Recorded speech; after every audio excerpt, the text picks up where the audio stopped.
Hello बच्चों, let read the question. The question is which of the following statement is correct with regard to adsorption of gas on solid surface. Okay, actually इस question ये आपका question MCQ MSQ type है, जहां पर एक से ज्यादा ऑप्शन करेक्ट हो सकते हैं। स्टेटमेंट के पीछे एस लिखा होना चाहिए था ऐसे, राइट। इज आर आना चाहिए था, इज के बाद यहाँ पर आर भी लिखा होना चाहिए था, मीन्स एक से ज्यादा स्टेटमेंट करेक्ट है। ओके, क्वेश्चन आपका एमसीक्यू है, थोड़ा सा करेक्ट कर लेना। ओके, तो आपको बताना स्टेटमेंट करेक्ट कौन कौन सी है। पहला, adsorption is always exothermic. Second, physisorption में transform into chemisorption at high temperature. Option number C, physisorption increase with increase in temperature but chemisorption decrease with increase in temperature. Option number D, chemisorption is more exothermic than physisorption, however it is relatively slow due to higher energy of activation। Okay, तो आपको कुछ statement given है, आपको बताने correct है या नहीं। पहली स्टेटमेंट देखिए, एड्जॉर्प्शन इज एक्सोथर्मिक। तो आपका एड्जॉर्प्शन दो तरह का होता है। पहला होता है फिजिजॉर्प्शन, जहां पर फिजिकल फोर्स ऑफ अट्रैक्शन होते हैं, राइट, फिजिजॉर्प्शन। और दूसरा होता है केमिजॉर्प्शन, जहां पर केमिकल बॉन्ड बन जाते हैं। ओके, फॉर एग्जांपल फिजिजॉर्प्शन का एग्जांपल, केमिकल का एग्जांपल मैं देता हूं। देखिए, अगर आपके पास कार्बन है, चारकोल, चारकोल क्या होता है, चारकोल के अंदर होता है कार्बन के एटम ऐसे।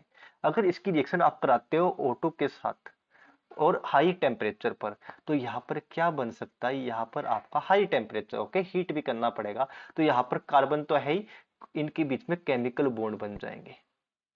ओके, लेकिन अगर आप रूम टेम्परेचर पर रिएक्शन कराते हो O2 या कोई और गैस हो, तो वहां पर क्या होगा, अगर आपने टेम्परेचर ज्यादा नहीं दिया है तो क्या होगा, जस्ट इनके बीच में फोर्स ऑफ अट्रैक्शन होगा। O2 यहाँ पर पड़ा है, कार्बन के बीच में वंडरवाल फोर्स ऑफ अट्रैक्शन होंगे इस टाइप से, राइट। वीक अटैक्स होंगे, वंडरवाल या कोई और वीक अट्रैक्शन यहाँ पर पड़े होंगे। ओके, तो केमिजोप्शन में क्या होगा, जब यहाँ पर केमिकल बॉन्ड बन जाए। फिजिजोप्शन में क्या होगा, जब only weak van der Waals force of attraction हो। तो ओके, और दोनों रिएक्शन में आपका adsorption is always exothermic, reaction आपकी एक्सोथर्मिक होती है। पहला ऑप्शन तो करेक्ट है। दूसरा ऑप्शन में एक टाइम के लिए छोड़ रहा हूं, थर्ड ऑप्शन के ऊपर आते हैं। Physisorption increase with increase in temperature but chemisorption decrease with increase in temperature, ये गलत है। देखिए, फिजिजॉर्प्शन में क्या होता है, just weak van der Waals force of attraction होते हैं, और ये आपका इनवर्सली प्रोपोर्शनल होता है टेम्परेचर के साथ। जैसे टेम्परेचर इंक्रीज कराओगे, फिजिजॉर्प्शन डिक्रीज होता जाएगा। ओके, यहाँ पर है एडजॉर्प्शन और यहाँ पर है टेम्परेचर। तो एडजॉर्प्शन टेम्परेचर के साथ बहुत ज्यादा डिक्रीज होगा। लेकिन केमिजॉर्प्शन में क्या है, देखिए केमिजॉर्प्शन में एक छोटी सी प्रॉब्लम है।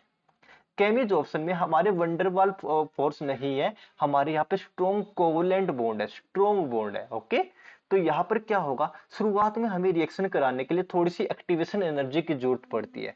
तो इनिशियली क्या होता है, हमें एक्टिवेशन एनर्जी चाहिए। तो इनिशियली हमारा क्या होगा, आपको एक्टिवेशन एनर्जी चाहिए। शुरुआत में तो रेट मान लीजिए इंक्रीज होगा, लेकिन जैसे ही आपके मॉलिक्यूल को एक्टिवेशन एनर्जी मिल गई, उसके बाद आप टेम्परेचर बढ़ाओगे तो आपका रेट ऑफ रिएक्शन डिक्रीज होगा।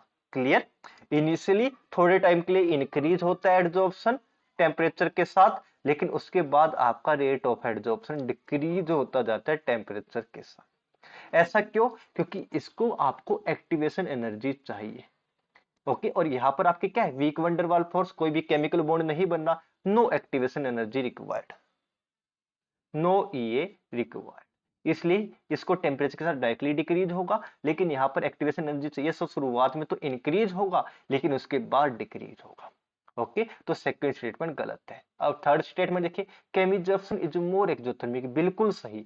फिजिजॉर्प्शन में क्या बन रहे, van der Waals force of attraction, van der Waals type force of attraction, और you can say weak force of attraction.